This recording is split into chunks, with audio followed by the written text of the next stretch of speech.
Hello everyone. අද vlog එකෙන් අපි කතා කරන්නේ Sitawaka miracle day out package එක ගැන. මේක තියෙන්නේ සීතාවක බොටනිකල් ගාඩන්ස් වලට කිට්ටුවෙන්.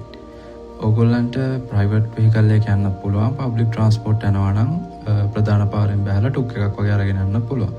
ටිකක් ඇතුළත තියෙන හින්දා මම නම් රෙකමන්ඩ් කරන්නේ පර්සනල් වෙහිකල් එකක් යන්න පුළුවන් නම් හොඳයි කියලා. මේක ඇත්තටම ලොකු ඒරියා එකක් තියෙනවා. ගාඩන් එක ලොකු ඉඩකඩක් තියෙනවා. මේකේ නැචුරල් පූල්ස් කිහිපයක්ම තියෙනවා.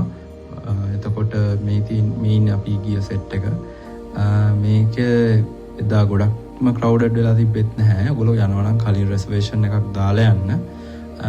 ඒ වගේම මේකේ කරන්න ගොඩක් ඇක්ටිවිටීස් ඒගොල්ලෝ දීලා තියෙනවා.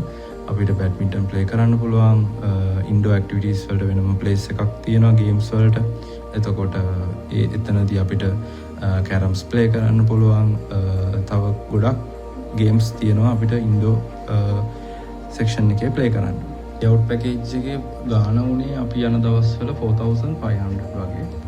එතකොට මෙයාලගේ පැකේජ් එකට අපිට වෙල්කම් ඩ්‍රින්ක් එකක් ඉන්ක්ලූඩ් වෙනවා. එතකොට ලන්ච් එක බුෆේ තමයි අරේන්ජ් වෙන්නේ. අවසට ස්නැක් එකක් එක්ක ටී එක තියෙනවා. ඒ වගේ තමයි පැකේජ් එක තියෙන්නේ. මේකෙන් අපි ආසම කරේ මේ පූල් එකට එළියෙන් අරගෙන යන්න පුළුවන් ස්නැක්ස් අයිටම්ස්. එතනදී අපිට ඒකම බැරියර්ස් මුකුත් නැහැ. අපිට කැමති විදිහට එන්ජොයි කරන්න පුළුවන්. ඒගොල්ලේ ෆ්‍රීඩම් එක දීලා තියෙනවා. ගාඩන් එකත් ඇත්තටම මාර ලස්සනයි. Okay then, see you from next video.